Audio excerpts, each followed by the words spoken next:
3, 2, 1, showtime!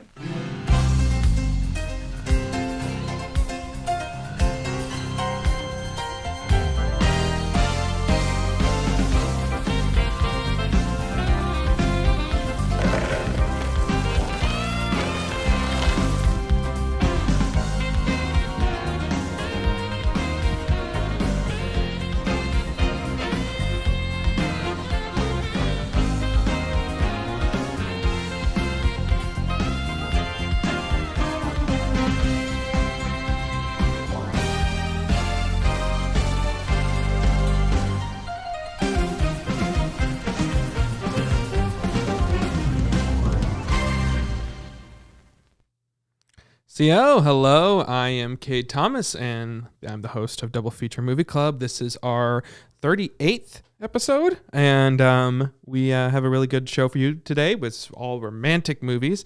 We're talking about 2019's Plus One and 2014's The One I Love, and I am joined this week, as always, with my co-host Diane and our guest this week, Ava.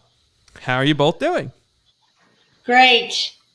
Shout out to Harrison for filling in for me last week. Yes. You did a great job, Harrison. Yes, Diane's back.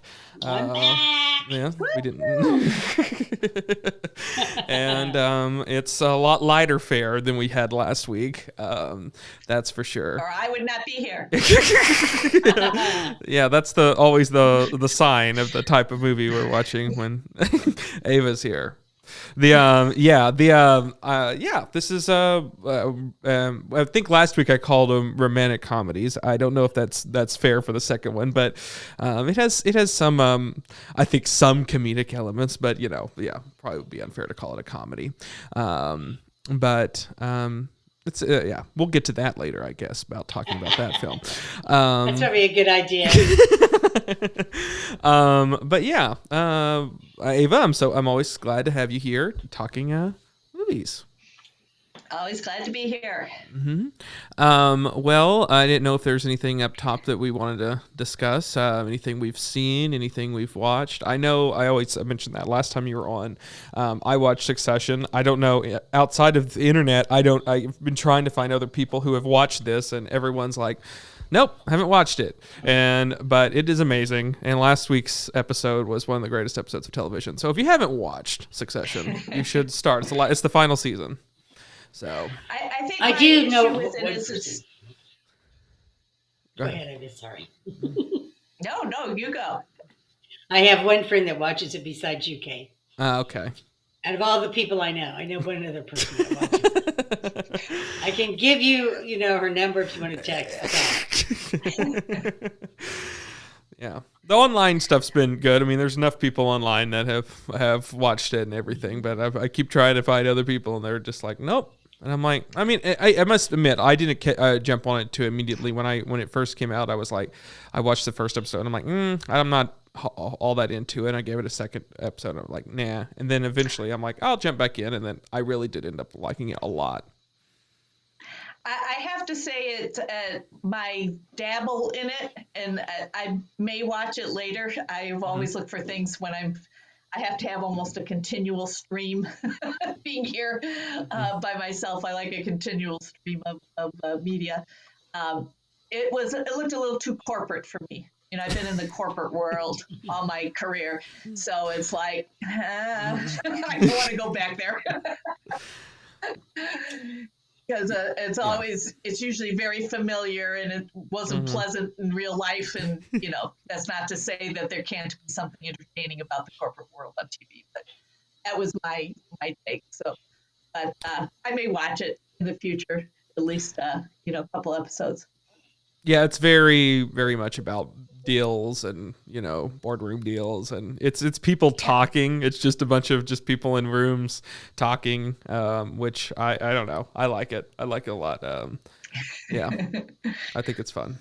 It's it's interesting. The characters are the way that they write those characters are excellent, and I really do like the visual, how they it's pretty much mostly handheld, and like there's a lot of like zooms and things, and so some people don't like that. I love that, and I feel like we don't use that enough in cinema, and so it's all very almost like it's like a documentary look, but it's Which pretty, I like. I like yeah. documentaries. It's like you're a fly on the I wall watched, of this whole thing. Yeah. yeah, which I was during my career. I was, I was the administrative assistant, or the person outside the boss's office who had to keep people out, or whatever. Mm-hmm. I was the person that was along the wall in the boardroom. I was the second. Yeah. The one there to take We've heard notes. Yeah. So I'm kind I of watched- like billions and stuff. I Mhm. have no desire to see the corporate espionage political world, having lived it for too long. Yeah. Well, it's very much about this family that's involved in that, and so it's like that you're on in these board meetings and this, It's kind of like Yellowstone in New York City. I think that's offensive. It's not melodrama. I wouldn't call it like a soap opera. I mean, it's not a like soap Yellow opera, okay. like Yellowstone is. It's a family drama, but it's also funny. it? It's incredibly Yellowstone, funny. a family drama? Oh, okay. Okay. Well, it's- which some of the cast it would have to be. Well, but Yellowstone has zero comedy in it. Like, I mean, it has a negative amount of it's so deathly serious. But this, like, it is almost a straight comedy. Like at times, like it's almost I wouldn't call it sitcom, but it's comedic. It's very comedic. Oh. And I think that was the biggest shock. Enjoyed Empire. Mhm. I enjoyed Empire, which was corporate, but it had music, and it was had its flair to it, its unique flair to it.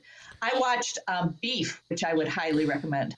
Okay, I've heard that about that for the first time this week, and I had never heard of. I mean, I guess it just came out, but people talking about it, and I had never heard any advertisement for it. And then after that, I looked it up, and I was like, oh, okay. But I guess that shows how often I don't really open Netflix all that often anymore.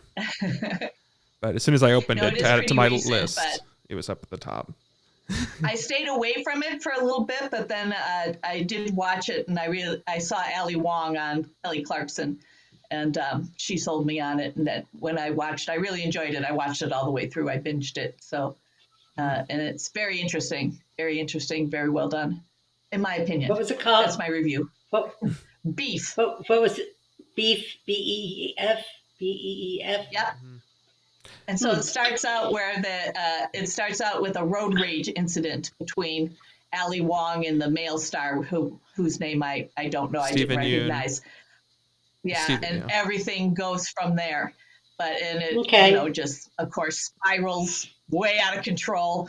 It's very philosophical, very very interesting. Yeah. And very interesting ending. Okay. Is it a miniseries, or is it gonna have another season? Do you know? It seemed like it's. I think it was about 8 or 10 episodes. I can't remember quite, but it seemed like it was done. Okay. I don't know if they can continue it, but yeah. Okay. They definitely they could end it. They could end it there. Let's put it that way. Yeah. I don't know if it will, but it was very yeah. I would highly recommend it. Well, cool. I do want to check that out. I can relate to road rage. My days in Chicago, driving to work, I can relate to road rage. So I can definitely relate to it, and how it all got started, and just about bottling up your emotions and just the effects of that, and the generational effects of that when it's carried from generation to generation. Interesting. Mm-hmm. Well, cool.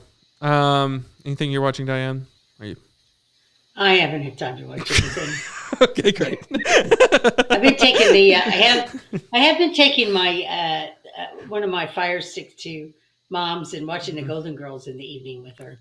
Mm-hmm. And I had forgotten how well written that sitcom was, and how it holds up. I mean, some of the jokes really hold up.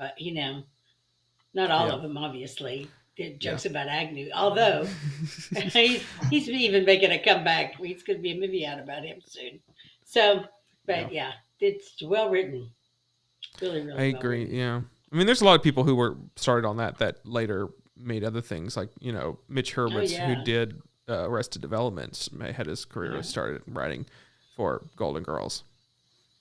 Yeah. So there's a lot of, I love Golden Girls. It's, it holds up incredibly well. Just the dynamics. That's kind of the golden age of sitcoms. They have this, I got 23 is the Fox channel here, and on their antenna, they also have a couple of other channels that go with it. If you are using an antenna, you can see them. And one of them is called Me TV, and it's all these old sitcoms. So I turned it on for Mom at night now that I found this, and there's Hogan's Heroes, All in the Family. I mean, all of these old sitcoms. Norman Lear.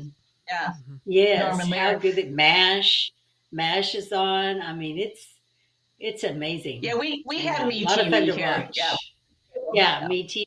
And the Carol Burnett show comes on at 9:00, or 10, something like that. Anyway, so I can remember watching that show with Mom and Dad and how cool it was, because it was always hilarious. Mm-hmm.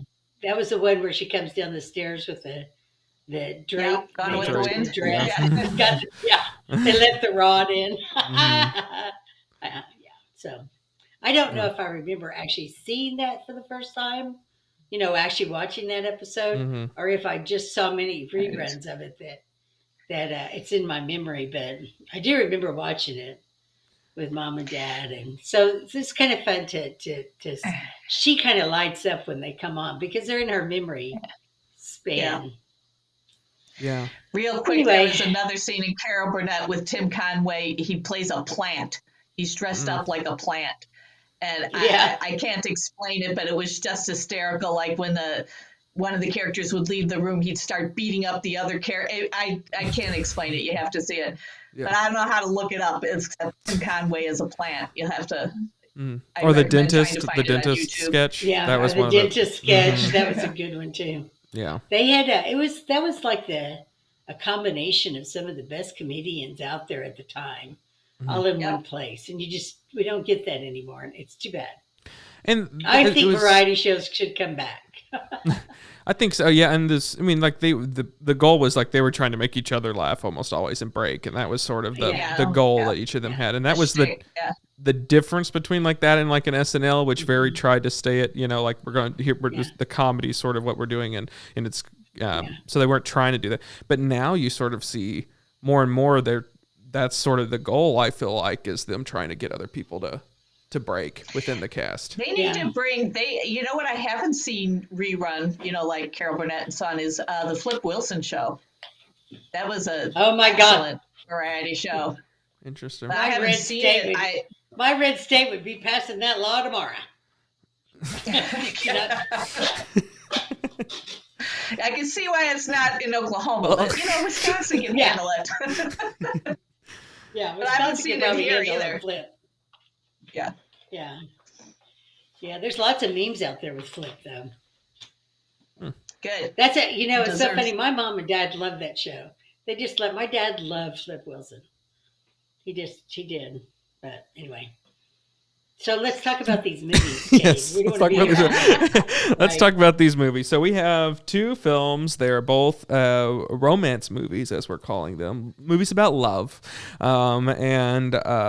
So first we have Plus One from 2019, and second we have The One I Love from 2014. First, we're going to, of course, start with Plus One. Diane will give the plot of this movie right after this short little musical interlude.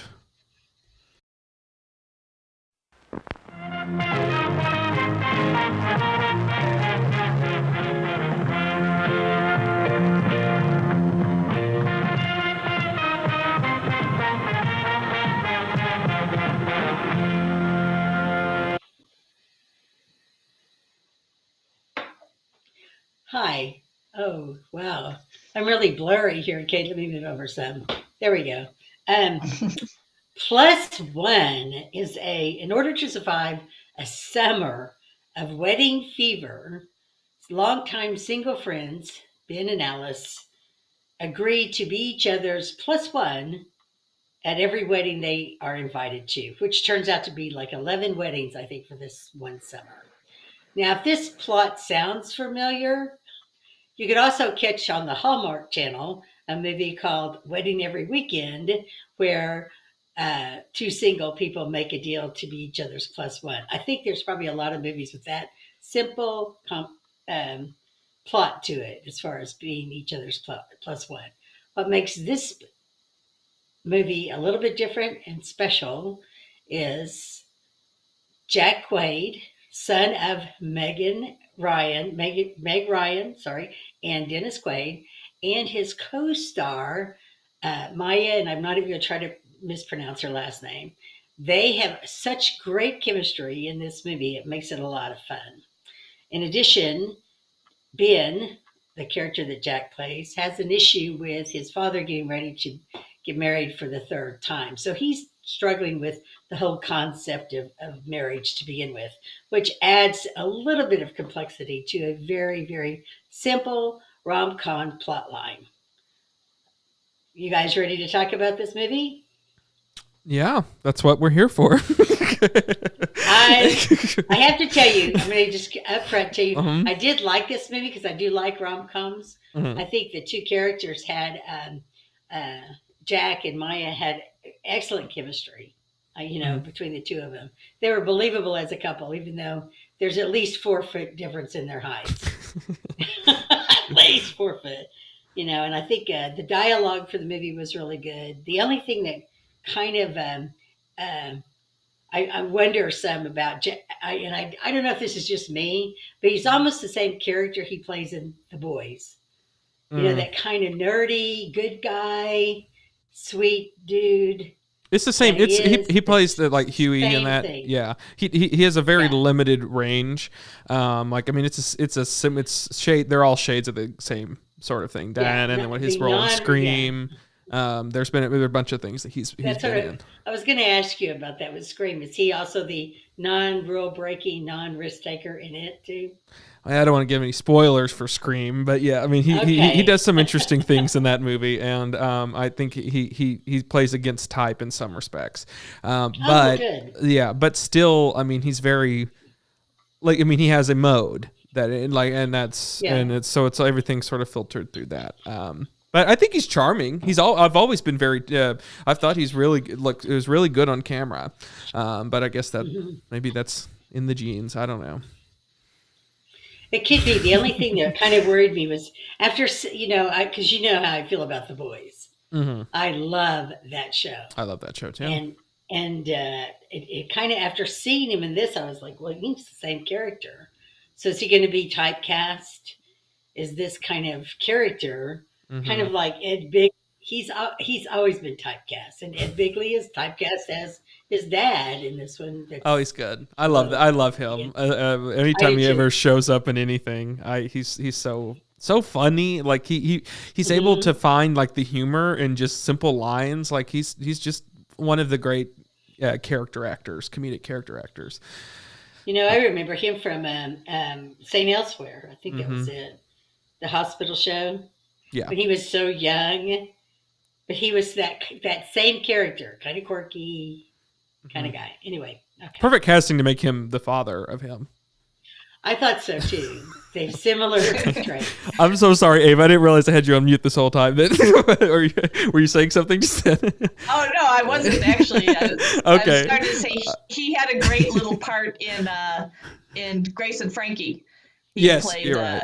Frankie. Yeah, it was very short, but it was very funny. And it's the same quirky kind of character, but it was cute. Quirky kind of guy. And I think this Jack Quaid is going to kind of fall into that category of being, great little character actor that kind of plays the same dude over and over.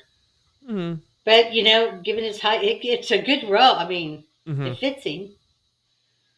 Yeah, I thought it was fun. This was a fun movie. I mean, it's like in comparison to all the other things we sort of watch in here. It was a fun it was a fun movie, and it was nice to have that. I found joy in because since they go to these 10 weddings, like they'll bring in people that are just from that wedding, and I did find joy in like, oh, there's that's a supporting like the supporting actor, the cast of that was interesting of like just like these.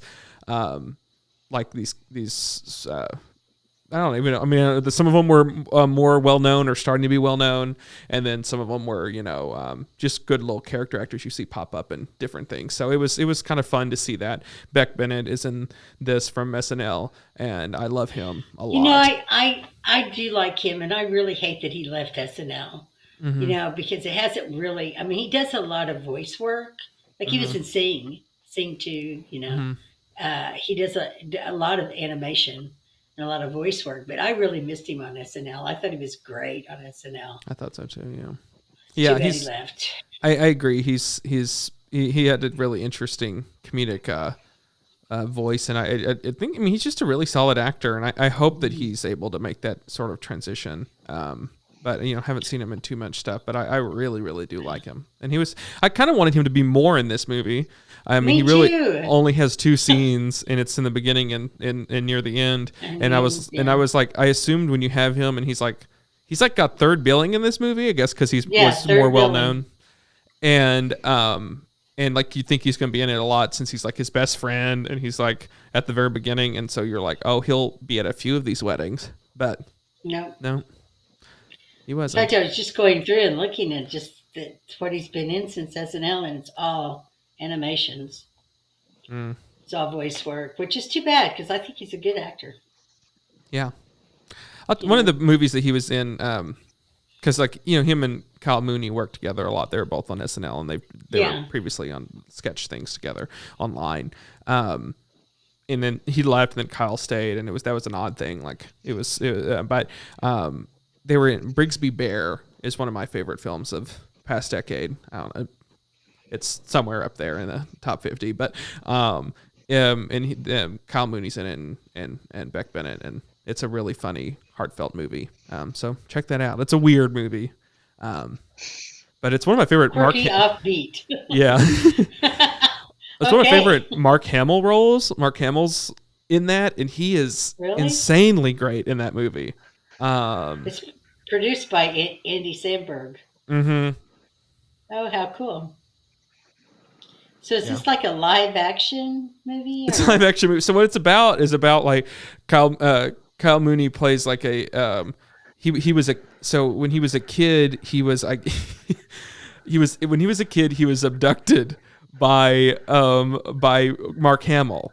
And right, because they weren't able to have kids, and so him and his wife abducted this child and took them way out in the middle of this desert or something, and made a home, and then they were so protective of him in the outside world they wouldn't let him see or watch anything, and so Mark Hamill produced a TV show just for Kyle Mooney called Brigsby Bear, where he dressed up as a bear and taught him lessons and everything.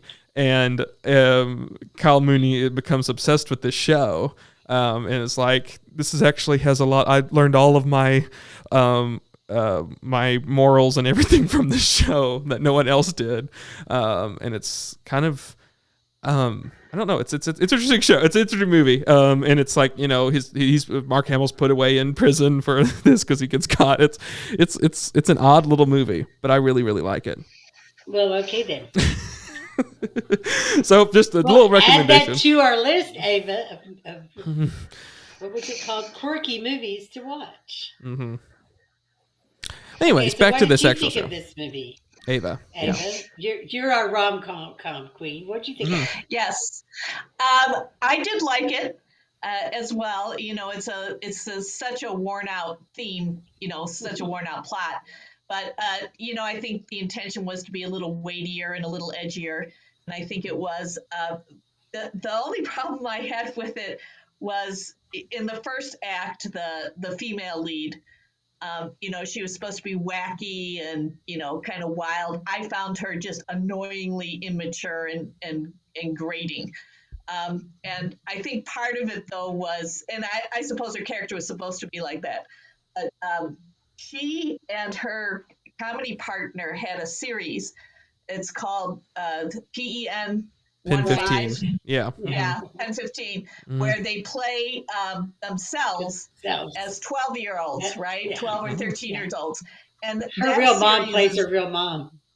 Yeah, and that series was very raw, but I thought very for me anyway, it was very unique and very out there. Its authenticity I thought was really something. But so to me, she was playing that same character, only she's supposed to be, 25, 30, whatever. Yeah. So in context, that character in the series where she's playing a 12-year-old is like perfectly, appropriate. Here, I just thought, I was like, why does he like her? She's so needy and, so immature and so on and so forth. But Yeah. I do think it's the same writers and people who've written for that show.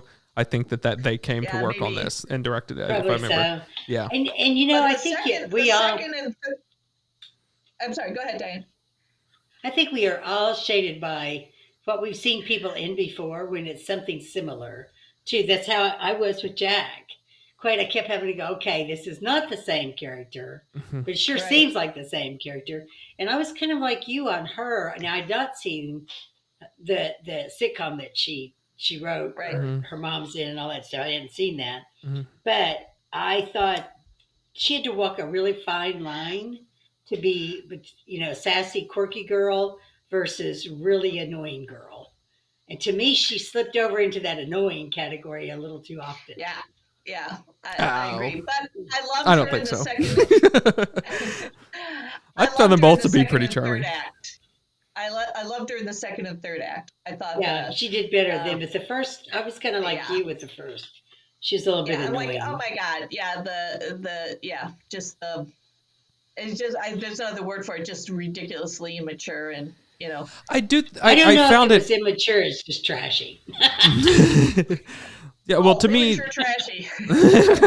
that was like I was not so much upset with her or the perform. It was always like that's an odd choice to make her like so like inebriated the very first time we meet her. Like that was that was where my perspective was coming from. If this is your your lead, and to sort of put her in that sort of state was an odd choice, I thought. Yeah, I think they were trying to show her broken up about her breakup. Yes. But at the same time, I think that the kind of, like I said, it was a fine line. So is mine. You'll be fine. It's a fine line she had to walk. She had a little bit tougher job in that sense, in that she had to walk a finer line than he did. I did. And I'm sorry, I lost my train of thought. I just think she kind of overstepped it a couple of times. She wasn't likable. Yeah, no. You can see why he was. I do compare her. I didn't start comparing her until her actions and behavior were so much like her 12-year-old, 13-year-old self. 12-year, 13-year-old selves, girls can be horrendous. And in that series, they're horrendous a lot of the time. And then just the spoiledness and it's a very painful show. It's a comedy show. Talk about her series now. It's a comedy show, but it's very painful. I mean, it's very raw about what a 12, 13-year-old, kind of outcast girl. They're not popular. The kind of pain they go through, and it just, to me, it was too similar. And I was really making an effort to separate the two roles from her. I know, yeah. I'm like, boy, they're just so similar. But again, that might have been what was on the page, to Cade's point, the same writers or whatever. But like I said, I thought the second and third acts, I thought were very well done, especially because it's such a worn out plot. And Cade, what you were saying, like the people who were appearing at the weddings, I thought they were the funniest bits. They would. Yeah, they really were.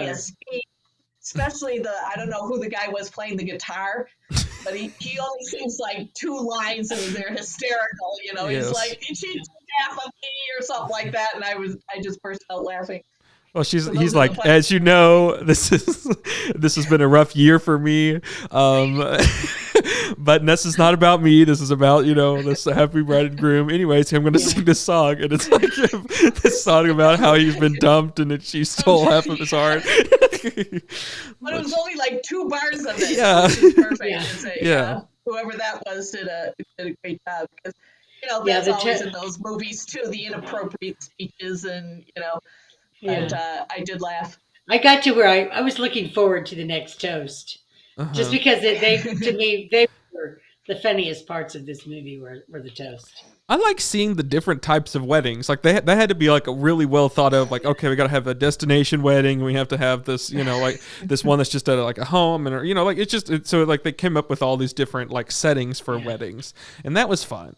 It was fun seeing them in sort of these different environments and everything, and like I found that, and then the ensemble of at each of these weddings, what was happening there. I don't know. I really enjoyed it. I like that it reset itself, quite often because of how all these weddings that they had to go to, like it constantly like shift, and it had, like we said, these speeches that opened each one.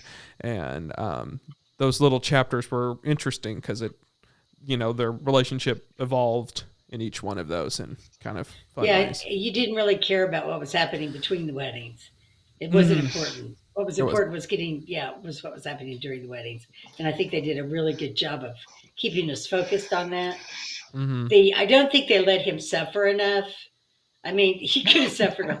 You always have that twist where the guy screws up and they break up because he did something wrong and yada, yada, yada. But they usually occurs a little bit earlier in the plot line, and he has to suffer a little longer than they made him suffer. So that was a little bit of a difference, I guess. It was like, oh, she's with Nate. Oh my God, I miss her now. Yeah. Oops. Yeah, no, I thought it was paced well. I agree. It was paced well, and the wedding vignettes, and the sister, he had to throw the sister in there got married. It's just so similar, like you said, Diane, to like a Hallmark movie, but it was different enough that it kept my interest. So I think that was quite an achievement, actually. Yeah, and I do think the difference in what you were sort of highlighting there was that these aren't likable people. Like they're made to sort of, that's sort of intentional, is that they're not like these sort of edge-sanded, basic people who perfect like looking, perfect acting. Yes. And perfect looking. I mean, like they're kind of, so I mean, all that is just they're trying to make them a little bit, I found that to be even their height difference. Yes. I thought that was great. I didn't really notice that. Yeah. But I thought that was good. I guess I've watched too many Hallmark movies because you would never see that kind of height difference. They would make sure, even if there was a difference, that it would not appear. Well, they kept calling him, like they kept calling out his height and his lanky figure and all. I mean, everything. That was routinely a point of thing. Yeah, I love their families. I have to say, I got distracted watching, because I haven't seen Jack Cade in a lot of things. I knew he was the son of Megan and Dennis, but I did get distracted at the end, like, oh, he's got, so-and-so's nose, and he's got his father's smile, and I did get, especially because Dennis Quaid has been in some of my favorite movies. I mean, I like him, but the movies in particular that he's done have been some of my favorites. One of my favorite movies of all time is Breaking Away, which was a small independent film. I think it was his first movie. And he played actually a dramatic part. It's a comedy, but one of my favorite movies of all time. And the one in New Orleans too, with Ellen, what was her name? I can't remember the name of the movie, but I always loved that movie. He plays a detective. Pardon? DOA. It was DOA. Wasn't it DOA? No, that's not the one. It had the title of it relates to New Orleans. So I'll think of it, or I'll look it up while we're talking. The Big Easy. Anyway, I know. Because the first movie I ever think of when I think of Dennis Quaid is The Big Easy. The Big Easy, yeah, that was an excellent movie. And it made 9.5 weeks look like it was G-rated. Yeah. Yes. Yeah. But very well done, and a lot of New Orleans culture in it, and blah blah blah. But anyway, so that's chemistry between the two. Quaid, I know really well, so that's why I got a little distracted looking at him that way. I do think Jack's more of a comedian. Dennis has played, I think, some slightly comedic parts, but he's more. I think of him more as a straight actor. I do think Jack Quaid looks like he could do some improv. But anyway, I was a little distracted by that. But yeah, he I won't get too off topic. I don't have any more notes about this. It was a good movie. I don't either. I guess Ava will go in. Would you recommend this movie, and what would you rate it? I would recommend it. I would give it 3 veils. Veils. Okay, that's a good one. 3 wedding veils. Mm-hmm. Okay, Diane, what would you? I'm going to give it a bottle of champagne. Oh, champagne. Would you recommend this movie? Yes, I would. Mm-hmm.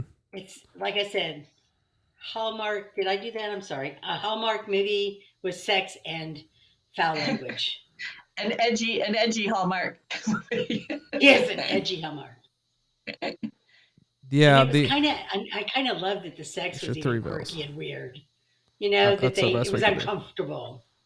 Yes, uncomfortable weird. You would never be uncomfortable in a Hallmark movie. No.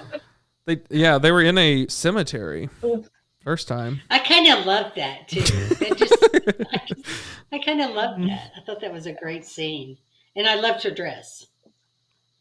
Veils. Yeah, veils on. I like the veils. Yeah. Mm-hmm. That's very. When you cut your hair off, I like it. It's cute. I don't know. Still pretty long. Yeah, but it's cute. Okay.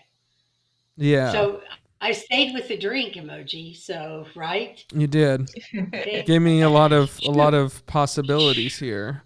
I was gonna say 10 mm-hmm. champagne bottles, but I figured you'd kill me. So there were 10 weddings. Oh, there's. Can't fit them all on the screen. They can't fit them all on the screen. Yeah, no, I like this movie. I really like the families of both of them. I thought that was really fun. Rosalind Chao, her mother, was really, really great. And I wish we would have gotten more of her too. That was a really great performance. And it moved breezily, so it kept your interest, and you knew what it was going to do. It wasn't anything too shocking or anything, but I did like how it had a little bit of an edge to it, which I thought was nice. But it still, I found them both to be charming, because I do like flawed people in cinema. So I thought they were great and charming. I gave it a bouquet of flowers. Did not mean it to be that big. Jeez. Wow. Let me pick a different one here. Yeah, bouquet of flowers, because that was a whole thing. Let's see. Cade muted me early. Now he's covering up all our faces with flowers. Yeah, I'm okay with that. Flowers look better than me. Yeah. So you know the tradition of why that the bride carried flowers, don't you? There's actually 2 stories going around on this one. Oh, the first 2 stories. One is that people didn't bathe as regularly back in the day. Mm-hmm. And so the bride carried flowers to cover her scent. So that something was Heard that one. good. Heard that one. Yeah. And then the other one was that to get a piece of luck from the bride, they would try to take part of her dress or clip a piece of it or whatever. And so that's where they came up with throwing the bouquet to pass on the luck from one bride to another. Okay. So both could be part of the deal. Both could be true. Well, cool. Yeah, I didn't. I never heard that second one there. That makes sense. I liked how he was like, I don't get flowers or whatever. that was that whole bit there. And I don't want gifts that die on me. You know that. Who was the actor that played Nate? I don't know him. Anybody look to see who the actor was that played Nate? I meant to, and I forgot, because I thought I've seen this guy before. Thought maybe you should stay with Nate. He was. I know he was pretty hot, actually. Yeah. Well, one of the odd little notes I had was the fact that everyone, I think there were some things that were cut that was would make things a little bit all movies have that, but it had some sort of impact because of how they reference things and they go back and they do different things. But I don't everyone was talking about her and Nate. She didn't mention it too often. And then later in that diner tilapia scene, he's like, all you do is keep talking about Nate. And I'm like, she hasn't mentioned that. People keep mentioning it for her. Yeah. Yeah. She hasn't said anything. Exactly. And so like that was like, he's like, you can't get them because you keep talking about it. And I'm like, she has not said a single word about it. Everyone else keeps bringing it up. I don't know. Maybe that was the joke. I don't know. I think that was supposed to be like a reference to the past, though. Mm-hmm. Kind of Okay. thing, like she had been obsessing about him. That's how I took it anyway. I like I thought that was obviously the turn in her character when she finally, when he said something about Nate, that triggers his, his bad behavior, right? When Nate starts calling her. And I thought that was the turn in her character. She became mature and she's like, I'm not with Nate anymore. I don't have any desire to pick up that call. I'm with you. To me, that was the turning point for her. Yes. And I do, and I like the sort of breakup scene. I thought that it was nice that it was over just something so simple, like it made it like it was a fight that sort of spiraled, and I thought that was very believable and everything. And then they were able to talk about their feelings, and I thought that was really good perspective that I thought was incredibly well written. That scene. Yeah, I'd agree. Well, cool. Anything else anyone has to say? It's fun. Well, I recommend watching it. If it was a nice, easy watch. Yeah. Our next film, also about love, is The One I Love from 2014. We'll go to our intermission. Be sure to grab something from the concession stand, and then join us for I'm going to describe the plot of this movie to you, and then we'll discuss what we liked about that film. Good luck. Another movie about love. Another movie about love. At least relationship. Yes.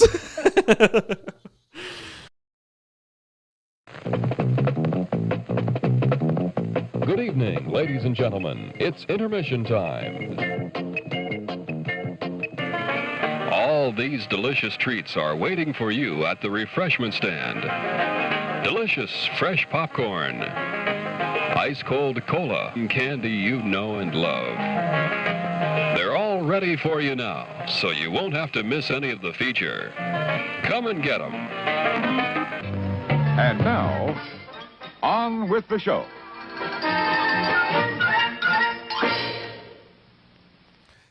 Okay, I'm going to talk about the plot of The One I Love from 2014. It stars Mark Duplass and Elisabeth Moss. They play a married couple who are having some problems. They are not. They're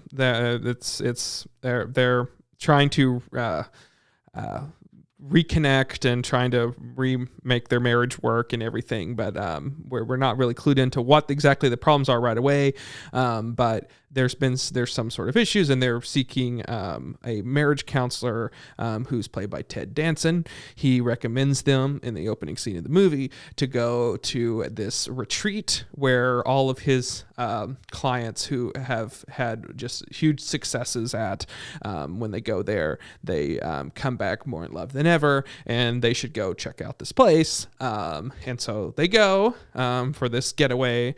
They're at the retreat at the house. They notice there's a guest home over also on the property, and so let's see here. Well, I mean, I guess we'll have to get into spoilers with this. The movie did keep this sort of whenever it was marketed at under secret what that movie's actually about, but this movie's about doppelgangers, and essentially when you go into this guest home, your partners, there's a doppelganger that appears there as the idealized version of them, and but they don't appear when they're both together in the home, but so that causes things to happen, and we will discuss our thoughts of the movie now. That's my description. Yeah, this was a really good try. Yeah, well, thank you. I could not have done that well at all. It's a very complicated movie to talk about. But yes. I think that's what makes it really an interesting movie that I could not take my eyes off of. So I couldn't load the dishwasher or unload it or, do all those things you do while you're watching a movie. Yeah. Sometimes, like the previous one. But this one I could not stop. I mean, it had my interest from beginning to end. Yes, I mean, where it goes is interesting. Kind of each of them have different perspectives as what they should do with this new, like this, what has befallen them in this situation. It's fascinating because, like, Elisabeth Moss views it as like, well, I'm going to follow this through and see what happens here, with this person.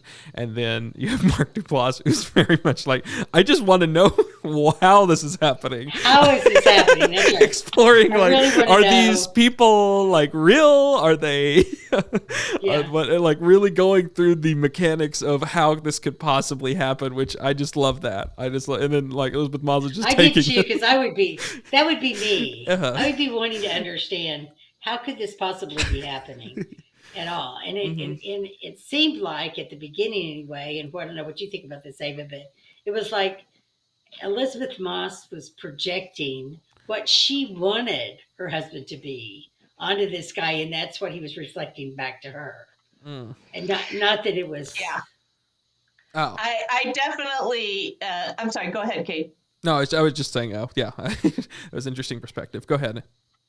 Yeah. No, I thought this. I really liked the movie because of the mystery and the confoundedness of it, for lack of a better word. I agree, Diane. I thought the first part of it, you could follow, and that's where I thought they were going, was that they even said these are like slightly better versions or 20% better versions of ourselves, right? And I thought the theme was going to be, then they remember what they loved about each other, right? Because at the beginning of a relationship, you're your best self, right? So they were going to learn about themselves and learn about their partner, and it was going to rekindle them and all this kind of stuff. Yes. And all of a sudden, boom, a completely different way. And I'm kind of torn. I kind of, I like character growth in movies a lot. I like to see how it happens, how it's written, and I'm a big fan of personal growth of characters in movies. So part of me was disappointed, but the part that was intrigued was just as strong. So I don't want to say torn. It wasn't a negative experience. It was a more of a fascinating experience. But so like my logical mind didn't like it, but some other part of me did. The part that likes intrigue and mystery and creativity. I think that's the best word for it. The creativeness of it. It wasn't a typical plot. Or you guys watch much more sci-fi and horror and thrillers than I do, but for me it was a very different plot. And I don't mind ambiguity in a movie, an ending. Especially if it's very intentional. The only thing I would say about that I didn't like was some of the editing. Like there's that point where he sneaks out. He sneaks out at one point to the guest cottage where these interactions with the doppelgangers are occurring, and they're taking turns, right? She goes and then he goes and stuff. I didn't like the editing, like they didn't show enough of him with her doppelganger. And that I found it a little jarring when she's asleep and he kind of wakes up and says, I'm going to go to the guest house for my turn. And he goes and he plants the phone.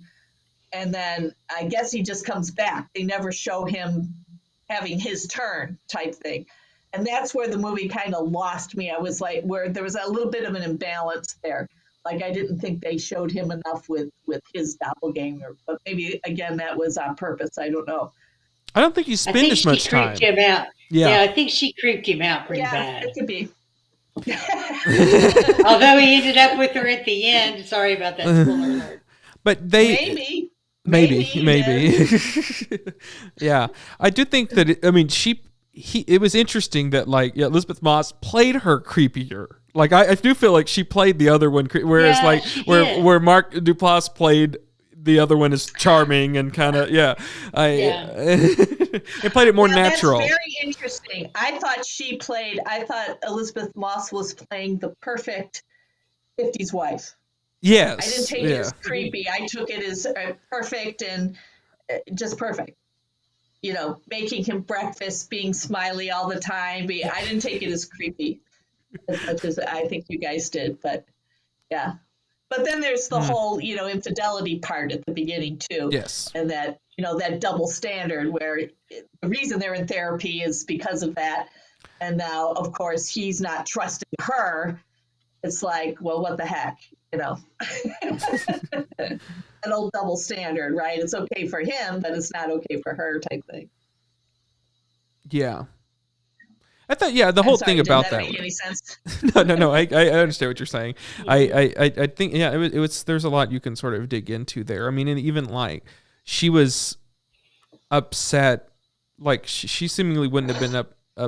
She was like the whole thing where she has that conversation. Well, so later in the film, if people haven't watched the movie, the doppelgangers do join them for like a game night or something. that they show up at their house and they have a whole conversation with them. But her conversation with her doppelganger was very interesting.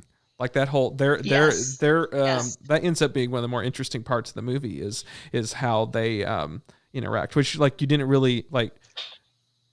Him and his doppelgangers very sort of basic what their sort of problems with each other. Like it's like we get it, he's this idealized version, like all that, and he's upset and jealous of him and all that stuff. Like it's very basic and set up from the very beginning. But like the complicatedness of her was very interesting. It was very interesting of like how they said that she's upset that he would share this private moment. The private moments with her, with the doppelganger, because you sort of get the revelation in the movie that the doppelgangers have a relationship with each other too, and that which was something that was crazy turn. Yeah, I know. Yeah, that they were. That they were a couple. Mm-hmm. That they were a couple, and the only way they could get out was to break up the other couple.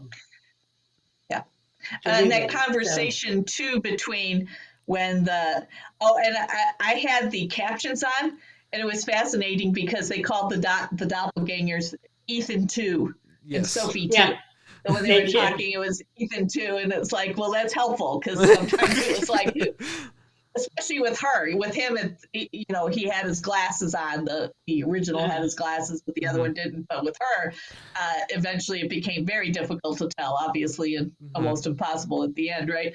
But when Sophie's doppelganger comes to him, and that conversation about, that's when a lot of stuff is revealed. I had to go back and watch it twice. To really nail down what was going on there. I agree. I had to back it up and hear like, okay, wait, how's this? Because you and to understand the plot. And he's fallen in love with her, and then they have the conversation. The two Sophies, have the conversation of you have to figure out what, your perspective is on this. Are you upset because of this or because of this? That's why I think, spoiler alert, that Sophie 1 stayed with Ethan 2.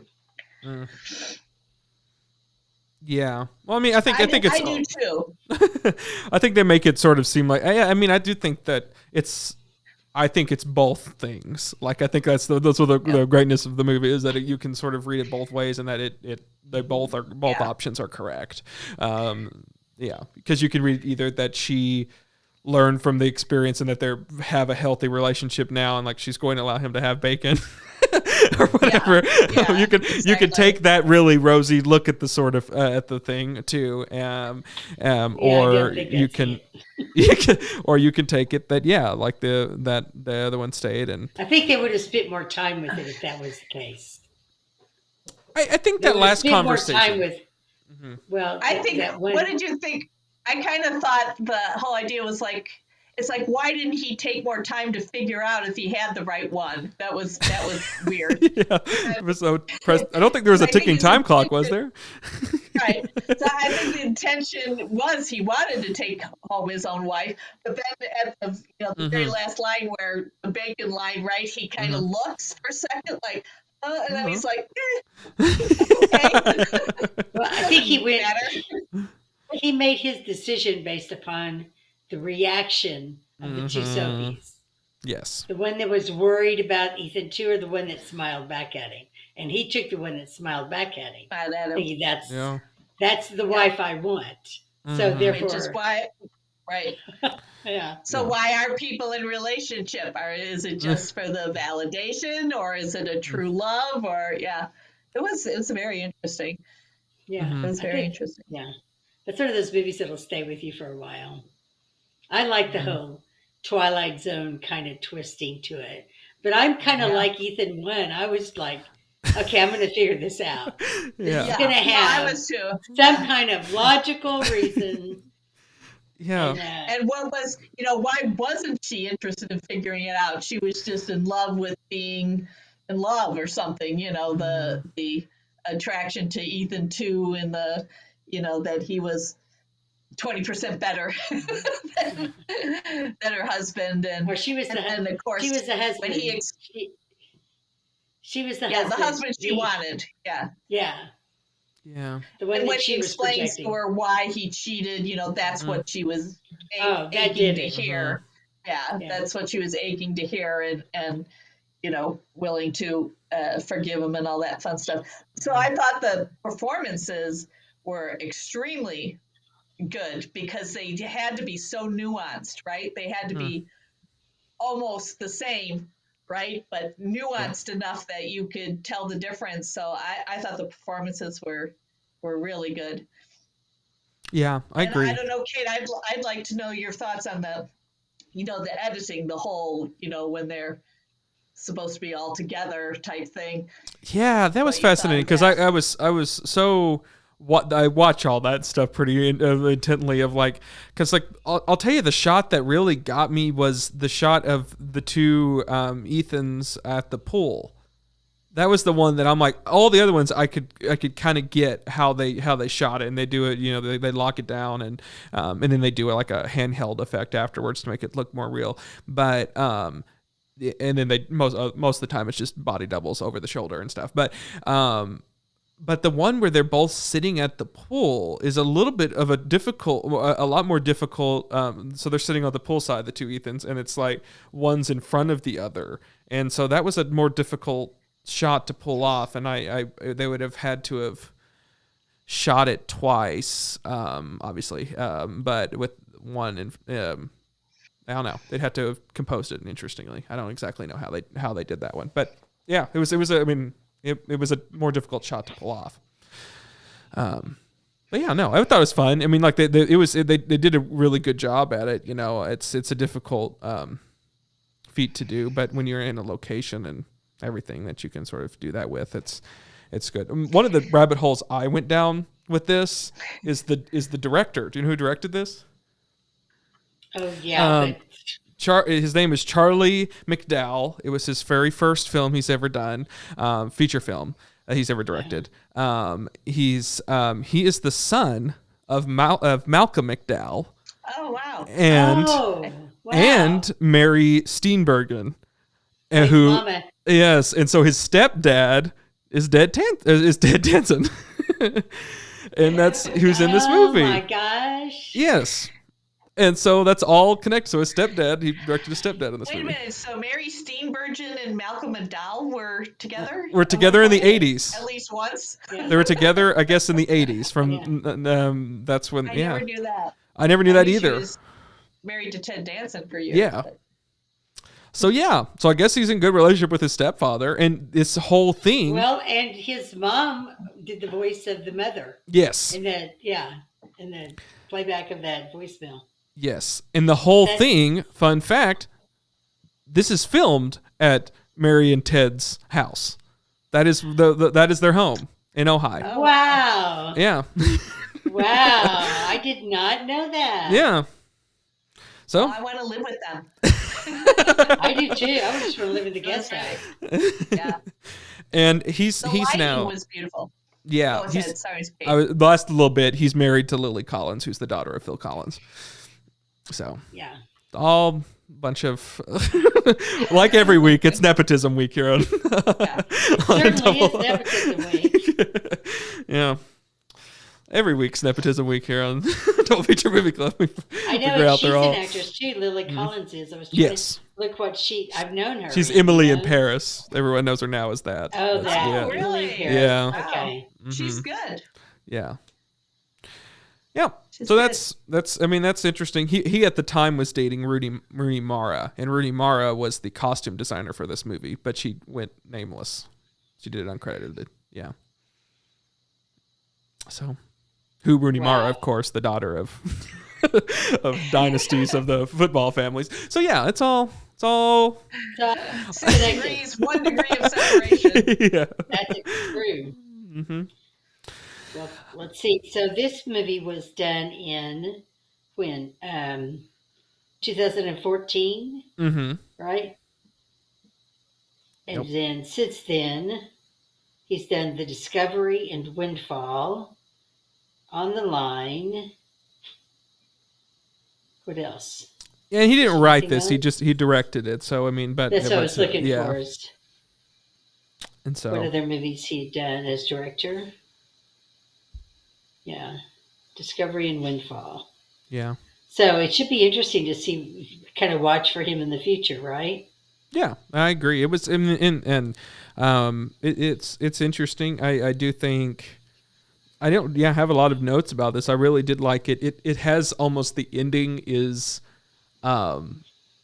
very similar but done better, of course, than The Endless. It was started to remind me a lot of The Endless, of how they have to escape this bubble and then the one hits the wall. I'm like, oh, this is very. I don't know which one came first, but we're treading on that territory, and yeah. Are you going to tell me that the people who wrote The Endless wrote this? No, I'm not going to. Please don't tell me that. It just seemed very, very similar to that. Yeah. No. Any other? There was something else I wanted to mention about. Well, I did like how. I mean, Ted Danson's the bad guy in this, but he doesn't get like it's all off camera, and they don't really explain what happened there. Like I like that. I like that it's kept that's not the point of the film. Like it ends up being that like his whole journey with that, like it's given Who's some the sort one of you love? it's given a soft explanation of like, I guess it's for money, I guess, is the end of the day, like that they're supposed to take, like, I guess Ted Danson does it as a scam of some sort. Is the sort of way it's left somewhat open. I would have liked a little bit more, not a lot, but a little. But that's the logical part of my mind, right? That wants to be satisfied. Like, because I don't think you can put any intention on it. It's like, the entrapment of people. None of those explanations fit that, right? The trap part of it. So it was like, is it like he liked being in control and, like a puppet master or yeah. Well, it's something about like, so he's like getting information about their families, like, cause he's like, that's part of it. And like, they're getting like, the whole idea is that they're going to like assume their old life, right? That's part of the idea, right? Is but to what end? We really don't know, but they're trying to get personal information about them, I guess, to go back so to they their. Can impersonate them. Yes. Yeah, there was like, I can't think of any.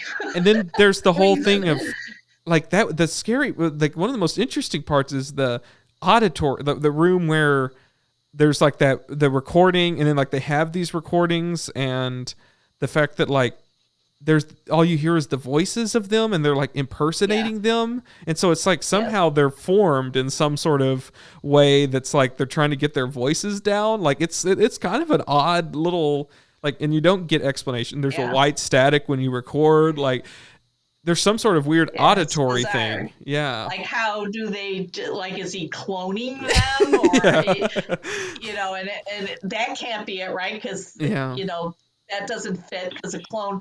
I did want to bring up one show it kind of reminded me of, and I can remember the name. I meant to look it up before we came on. but Paul Rudd is in it. It's the last few years where he's Yes. it's a dark comedy, but It's a I thought it Netflix was very show. well done. Yeah, I wish I don't think they ever did a second season of it, though, unfortunately. But he's depressed, and his coworker says, "Oh, haven't you noticed the change in me? Right? I'm much happier. Blah blah blah. Here's what you do: you go to this clinic, right? And not to spoil it, but something goes wrong, and there winds up being Paul Rudd and his clone." And then they kind of compete for his life, but in a very funny way. But it sort of reminded me kind of that. I forget the name of it. I think it's something like Living with Yourself, or That's what it's called. Yeah, Living with Yourself. Living with Yourself, yeah, which I would also recommend very, very highly. I Especially agree. if you like this movie. But Yes, that has much more logical explanation to it about why things happened the way it did. Yes. But when they were doing the voice thing where they were adjusting their voices, it was adjusting accents too, if you noticed that. Mm-hmm. All I can think is, all of these, billionaires are coming out now kind of against artificial intelligence. Maybe we should slow down. And I kept thinking, they've got to be robots then. At that point, I thought, oh, they're robots. That's what it is. Well, that could be it. Because really good robots. Oh, but she does say. Well. She does say. He towards the end, the original Ethan says something to the fact that she's not real, and she goes, "I am a real person." Mm-hmm. Remember, he says to her I can't remember what he says to her, but her response is, "I am a real person. I'm a real person." Yeah. So. Artificial intelligence, I guess there's a lot of stories around that where they think they're real, but they're not. So, I don't know what the purpose of that line was except to confuse you. Yeah. Well, what took me out of the artificial intelligence loop was the fact that they couldn't be in the cottage at the same time as their doppelganger. Yes. Because if it was artificial intelligence, that wouldn't be the case. There's some sort of... Literally, they were all together. Well, at the end, but at the beginning, remember, they couldn't be in there at the same time. That's why he had to go through the door at the exact same time as Elisabeth Moss, so that the other one wouldn't show up. Well, that kind of leads you to believe that it wasn't something physical at that point. Yes. Right? Well, and then there's also a weird thing of somehow he knew, the other Mark Duplass knew that he impersonated him. So somehow he's conscious enough to be able to witness that or something. I don't. Maybe it's an evolution. A lot of questions. I don't think we're supposed to know the answer. We're not supposed to know that answer. And I did like that because I think even another a sci-fi movie where that was actually the point and all that, you would have had them go and confront Ted Danson, and Ted Danson's there and his therapist thing is here's the whole master plan. Yeah. But it's just empty. He abandoned the place, and I thought that was a cool little thing too. But I'm sorry. I was going to say, I do think they sacrificed the personal growth of the characters. That was my only disappointment. It's no growth. I think they grew in interesting ways. I think I don't know. I think Elisabeth Moss in particular, both those characters both of hers changed in interesting ways. I think both the characters. I mean, if you think about it, the Mark and Elisabeth had to carry that entire movie, playing two different roles, right? So, I think they both characters grew in their own ways. I think they both did. He got more and more, agitated and wanting to know what the heck is going on, and you kind of expect somebody to do that. It's come on, somebody needs to go, wait a minute, what's happening here? And get more agitated with and test it. When he both came in at the same time and he put his remember he didn't want to go back. They were on their way out and he didn't even want to go back. So So anyway, and he wasn't all that upset initially that she slept with this other doppelganger. That he was just we got to get out of here. He didn't really hold it against her until she's and I want it to continue. Like that was the part that was like, well, okay. Can I just have 15 minutes? Yeah. Just 20, 25, somewhere in there. Yeah. Can I please? Yeah. And that would Have mean just as much more time. And it was very natural the way that he explored that, and the fact that like unfolded like, well, then because you're kind of following along with him of like trying to be like, okay, well, have we tried this and then what, like the fact that he could see him within the home, like that was like an interest. Like you kind of thought that when they blocked off the wall that there was something like you couldn't see what was happening in there, and then it's like revealed, no, you can. It actually is happening. Like slowly the rules are chipped away like that and revealed. I think it could have been a much longer movie.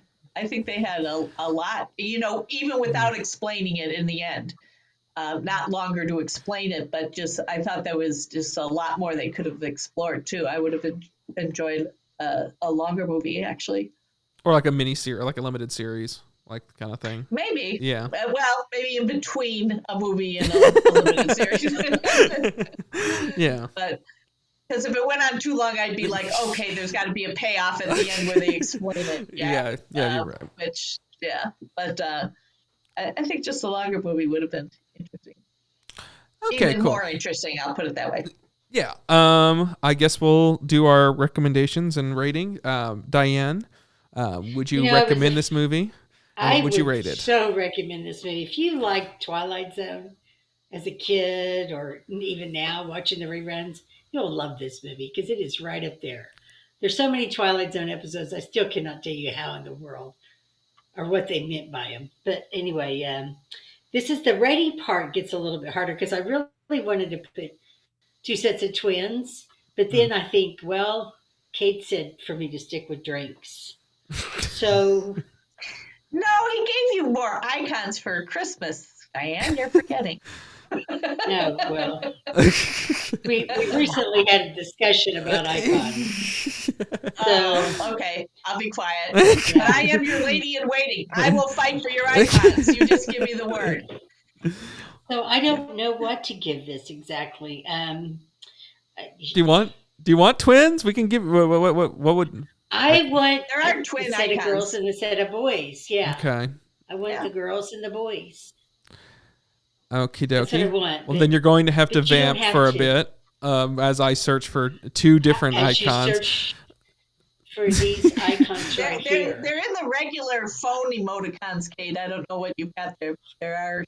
Where are we going? I've seen Where them. are we going? Have I got there yet? No. Yeah, we can It see could your just be phone, same but it's sex. awful tiny. There you go. There's your two. Wait, it could- I got there it you for go. you. Yes. Thank you. I didn't know if this was same-sex couple or twins, but it's kind of, it'll work. It works. It'll work. Yeah. Well, great. Twins. Ava, would you recommend this movie, and what would you rate it? I would, and I hope I'm not stealing yours, Kate, but I want 4 strips of bacon. Okay, you want 4 strips of bacon. Ooh, 4 strips of bacon. One for each twin. Mm-hmm. Now I still go with the stars, the 4 out of 5 stars or whatever. So that's why 4. See, that's what he really wants us both to do. Is like 4 out of 5 stars or thumbs, and then he gets everything else. Mainly because, as you can tell, it takes a while to find this stuff. Yeah. When you're on. Oh, there's got to be He's doing it bacon live. icons in there. Doing it Thank live. you. Yeah, as Bill O'Reilly says, I'll do it live, right? I'll do it live. I don't know. I never watched Bill O'Reilly. Not my kind of guy. It's a very famous I just quote. think Jack Quaid, his uncle is Randy Quaid. Oh, That's true. right. Forgot about Randy. Yeah. Oh, Randy. The emoji, the regular bacon emoji already has 2 bacon strips as part of it, so. That works for me. Well, that was one of my options. I keep a bunch of options as a backup. Just in case we step on you. Just in case. We step all over you. Just in case that is a possibility. Yeah. I would recommend this movie. It was a fun movie. I do think it has. I mean, part one, it says comedy thriller. It's one of those weird things. It's a thriller, it's a drama, it's comedy, it's romance. It mixes a lot of things. I think Twilight Zone is an excellent way of sort of calling it, if you like that thing.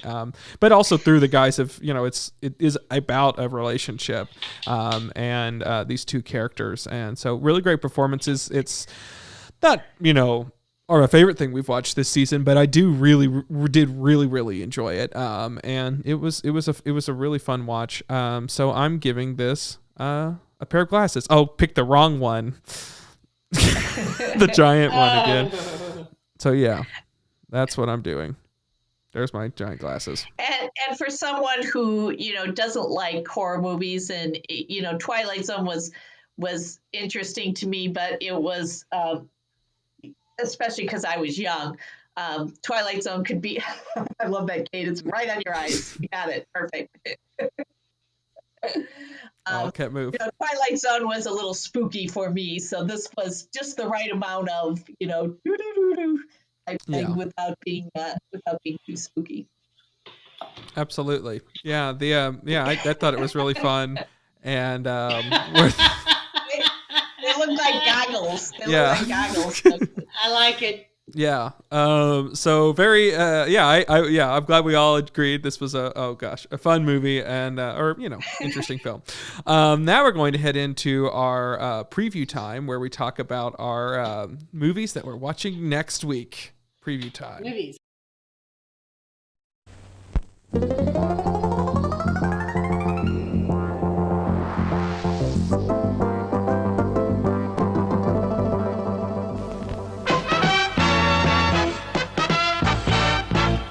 And now, preview time.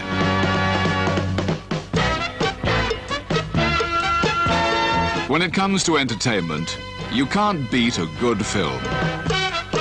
So let's take a look at what's coming your way. Okay, let's take a look at what's coming your way. Well, next week we're calling them coming of age movies. So that is what they are. We'll see exactly how good they are or whatever. That's always a fun surprise. So they're both from 2018. So that's also 2018 coming of age movies. We did that intentionally. Our first one is called Never Going Back. It is a let's see here. I was seeing who's all in it and everything, but Never Going Back. On Diane's sheet that she gave us, the genre that it says is teen girl fantasy. So that's the genre. Wait a second. It says you are muted. There you go. Oh, it does? Okay. It said you muted yourself somehow.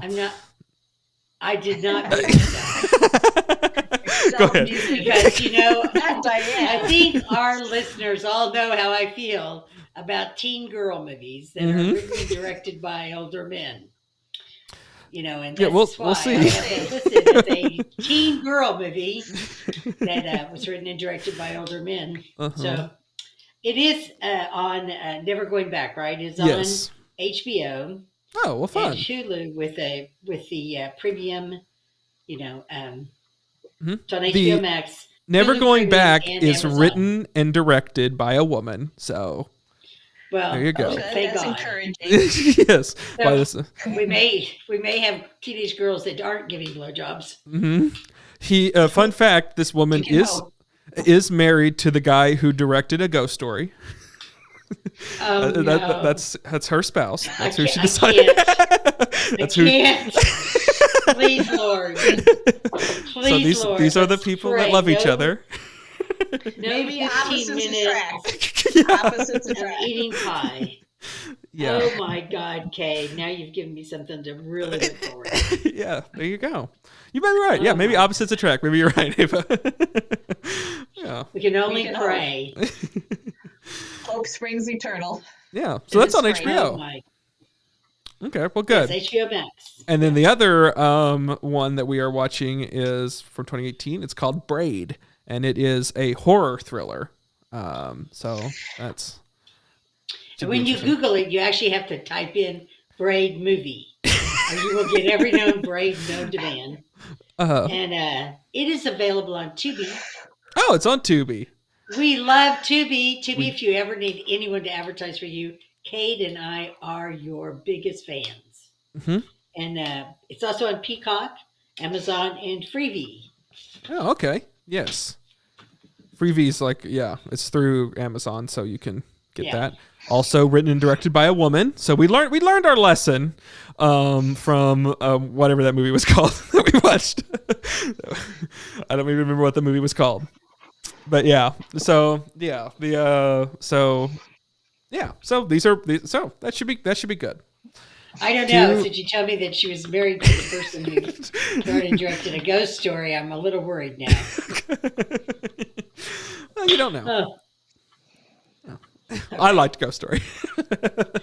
I know, but you're the only one. You're the only one of all the people who ever saw that movie. I don't know about that. It had good ratings and stuff, but yeah, I mean, it did include an 8-minute scene of Rooney Mara eating a pie. But Rooney Mara, sure that was only 8 minutes. I'm pretty sure it was a half hour. But Rooney Mara did do the costumes for the movie. We watched her, the one I love. She did the costumes for that. I think I said that earlier, but yeah. So she's done things. She eats pies and makes clothes. And acts. Well, that kind of explains the way Elisabeth Moss was dressed. Mm-hmm. She was kind of dressed like Rudy Marr dressed most of the time. Yeah. Nondescript. Well, cool. Okay. Well, that is our films that we're watching next week. Once again, they are Never Going Back, which is on HBO, and HBO Max, soon to be called just Max. Just Max. I saw that, yeah. Yeah, which What I guess is that about? That's fascinating because they're owned. So Warner Brothers was bought by Discovery in a world in which that's the way that happens. I guess I find that ridiculous, but yes, Warner Brothers was bought by Discovery, and they merged. They were wanting to merge Discovery Plus and HBO Max, and I find it fascinating that the parent company that is buying it out would be like, we're going with the other one's name. Typically that's not how that happens. But they didn't keep HBO. But they did keep Max, I guess. But they usually, the way that mergers work is they go with the one with the highest name recognition. Mm-hmm. But to me, that's not this. Yeah. It's not Max. And HBO means home box office, right? Mm-hmm. Which made much more sense. They kept Haven't there been the other O. Max streaming? Yeah. They kept the dot in the middle of the O, and they put it in the middle of the A. So it was an homage. Yeah. I thought it was really bizarre because I've been through many mergers, and listening to the marketing people, talk about what name recognition is everything, and that you never give up a name if it's widely recognized. So losing the HBO was, I thought, pretty. That was a pretty big decision to make. Yeah. Discovery, not so much. Even Warner Brothers, not so much. But HBO is, it's a big retail name. I don't know. Discovery's got a pretty high profile. Yes, within not their like group. HBO.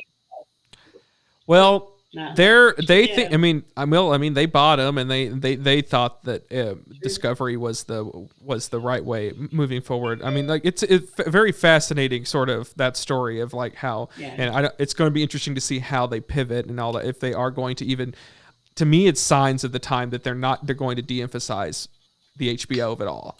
That they're going because I mean the guy has pretty much said, the guy who owned Discovery is over it all now. He's like, I don't get scripted television.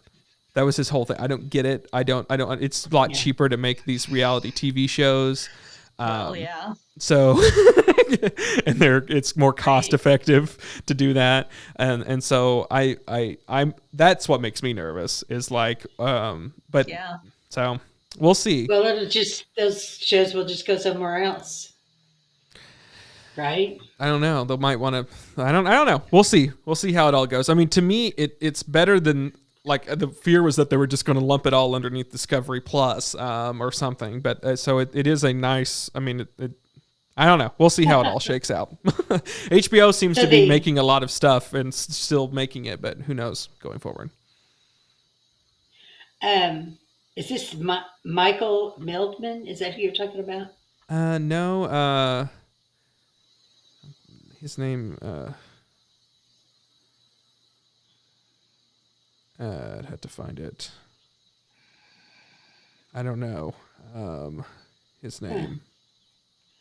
So, I see. Okay, I probably did something wrong there.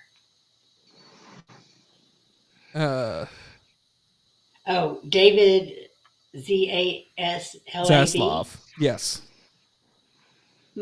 Yes, David Zaslav. That's the one.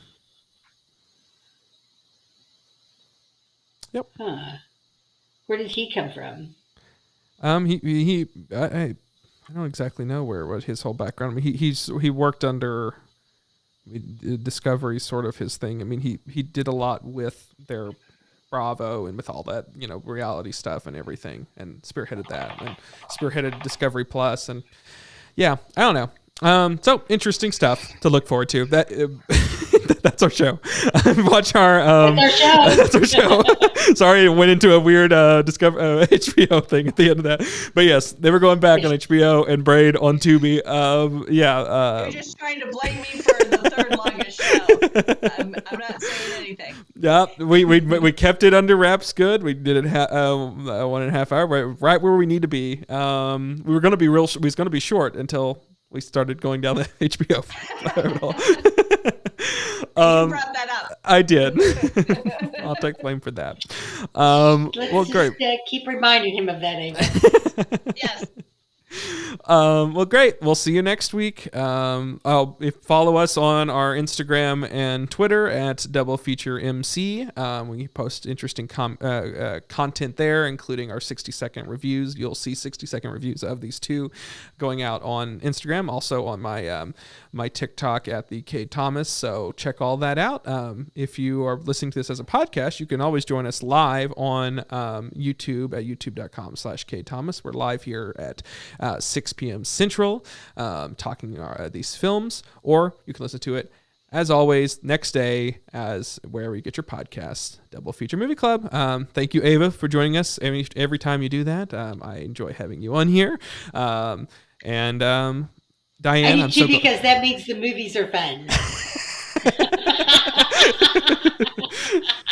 There's no blood. We all agreed this week. And no animals die in any of the movies that you're invited to. Yeah. So it's a good week for me. And Diane, I'm glad that you're back and everything. Oh, thank you, Cade. Yes. I missed you guys last week. I really did. I didn't know what to do with myself. Oh, well, we're glad to have you back, and we'll see you everyone next week here. Okay, bye. Lots of fun.